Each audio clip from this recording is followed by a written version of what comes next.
വന്നിട്ടൊന്നുമില്ല. റെഡിയായി വരണ്ടേ? രേവതി അടുക്കളയിൽ പണിയെടുത്തോണ്ടിരിക്കുമ്പോ അച്ഛമ്മ അവിടേക്ക് വരികയാണ്. എന്നിട്ട് ചോദിക്കും, നിനക്ക് മാത്രം ഇവിടെ പണിയെടുക്കാൻ പറ്റുള്ളൂ, നീ മാത്രം തന്നെ ഇതെല്ലാം ചെയ്യണമെന്നുണ്ടോ? ബാക്കിയുള്ള 2 മരുമക്കളുണ്ടല്ലോ, അവർക്കും എന്തെങ്കിലുമൊക്കെ ചെയ്തുകൂടെ ചോദിക്കുമ്പോൾ, അവരതൊന്നും ചെയ്യാറില്ല, അവർക്കതൊന്നും ചെയ്തിട്ട് പരിചയമില്ല, അതുകൊണ്ട് അവരൊന്നും വരാത്തത് എന്നിങ്ങനെ പറയും. അങ്ങനെയാണെങ്കിൽ നിന്റെ അമ്മായിമ്മയ്ക്ക് വന്നൂടെ? ചന്ദ്രയ്ക്ക് എല്ലാം അറിയാലോ, അവൾക്ക് എന്താ വന്നാൽ? അവൾക്ക് ഞാൻ പറഞ്ഞു കൊടുക്കേണ്ടത് നല്ലത് എന്നൊക്കെ ഇങ്ങനെ പറയും.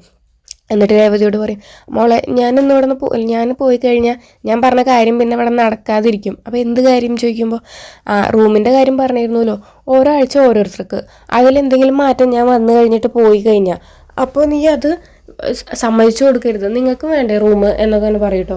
ഈ തീരുമാനം ചന്ദ്രമതിക്ക് എന്തായാലും ഇഷ്ടപ്പെട്ടില്ല. അതുകൊണ്ട് ഇവൾ അധിക കാലം ഇത് നടക്കാൻ സമ്മതിക്കില്ല. അപ്പോൾ അവൾ അത് വേണ്ടെന്ന് പറഞ്ഞാൽ നീ അതിനെ സമ്മതിച്ചു കൊടുക്കരുത് എന്ന് തന്നെ പറയട്ടോ. അപ്പോൾ രേവതി പറയും, അവർ 2 പേരും ഇല്ലേ, വർഷയും ശ്രുതിയും, അവരൊക്കെ നല്ല വലിയ വീട്ടിൽ ജനിച്ച കുട്ടികളാണ്. അവർക്ക് ഇങ്ങനെ നിലത്ത് കിടന്നിട്ടൊന്നും ശീലമില്ല. എനിക്കാണെങ്കിൽ പിന്നെ നിലത്തും പായാലൊക്കെ കിടന്നിട്ട് പണ്ട് തൊട്ടേ ശീലമുള്ള കാരണം എനിക്കതൊരു ബുദ്ധിമുട്ടായിട്ട് തോന്നണില്ല അച്ഛമ്മയെന്ന് ഇങ്ങനെ പറയട്ടോ. അപ്പോൾ പറയും, നീ എന്താ മോളെ ഇങ്ങനെ വിട്ടുകൊടുക്കലൊക്കെ ആവാം, പക്ഷെ ഇത് ഇത്രയും കൂടുതലാണ്.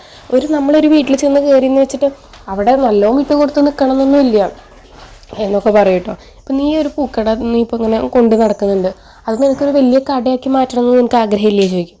അതില്ല, അതിരിക്കുമോ എന്ന് ചോദിക്കട്ടോ. അതുപോലെ തന്നെയല്ലേ ഇത് കാര്യം, പണ്ട് തൊട്ടേ ഞാൻ അങ്ങനെയായിരുന്നു എന്ന് വെച്ചിട്ട് ഞാൻ അങ്ങനെ തന്നെ നിൽക്കണോ? നീയും മാറണം എന്നൊക്കെ തന്നെ പറയട്ടോ. ശരി അച്ഛമ്മ എന്നിങ്ങനെ പറയാണ്. അതിന് ശേഷം രാത്രിയാകുമ്പോൾ രേവതി ഇങ്ങനെ പായ വിരിച്ചുകൊണ്ടിരിക്കുക കേട്ടോ പുറത്ത്. അപ്പോൾ നമ്മുടെ രാത്രിയാകുമ്പോൾ രേവതി അവിടെ വന്ന് പായ വിരിക്കുക കേട്ടോ. അപ്പോൾ വർഷ ചോദിക്കും, എന്തിനും ഇവിടെ പായ വിരിക്കണേന്ന് ചോദിക്കും. അപ്പോൾ രേവതി പറയും, അതും എനിക്ക് കിടക്കണ്ടേ, ഞങ്ങൾക്ക് രാത്രിയായില്ലേ, കിടക്കാൻ വേണ്ടിയിട്ടാന്ന് പറയും. അപ്പോൾ രേവതിക്ക് ഓർമ്മയില്ലേ അച്ഛമ്മ പറഞ്ഞ കാര്യം, ഇന്ന് നിങ്ങളാ റൂമിൽ കിടക്കണ്ടേ എന്ന് തന്നെ പറയും കേട്ടോ. അപ്പോൾ ഓർമ്മയില്ല എന്നിട്ടൊന്നുമല്ല, അവർ റൂമിൽ നിന്ന് ഇറങ്ങണ്ടേ എന്ന് പറയും. ഈ സമയത്താണെങ്കിൽ നമ്മുടെ ശ്രുതി പറയുന്നുണ്ട് ശ്രുതിയോട്, അപ്പോൾ ആ ശ്രുതി പുറത്തേക്ക് പോവുക, അല്ലെങ്കിൽ ഇനിയിപ്പോൾ അവിടെ വന്നിട്ട് പ്രശ്നം ഉണ്ടാക്കും, എന്തിനാ വെറുതെ നിൽക്കണേ, അതിനെക്കാട്ടി നല്ലത് നമുക്ക് പുറത്തിറങ്ങാമെന്ന് പറയുമ്പോൾ, എനിക്ക് AC ഇല്ലാണ്ടൊന്നും കിടക്കാൻ പറ്റില്ല, ഞാനൊന്നും വരില്ല എന്ന് പറഞ്ഞിട്ട് ഇങ്ങനെ ഇരിക്കുക കേട്ടോ.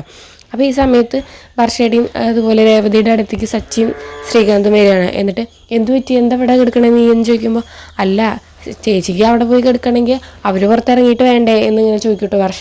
അപ്പോൾ അവരെന്ന് ഞാൻ പുറത്തിറക്കും, അല്ലെങ്കിൽ അവനെ ഞാൻ പിടിച്ച് പുറത്തേക്ക് ഇടും എന്ന് പറയുന്നിട്ട് സച്ചി അങ്ങനെ പോവുകയാണ്. അപ്പോൾ രേവതി പിന്നാലെ പോയിട്ട് സച്ചിയുടെ വേണ്ട പ്ലീസ് നിൽക്ക് എന്നിങ്ങനെ പറയുന്നുണ്ട്.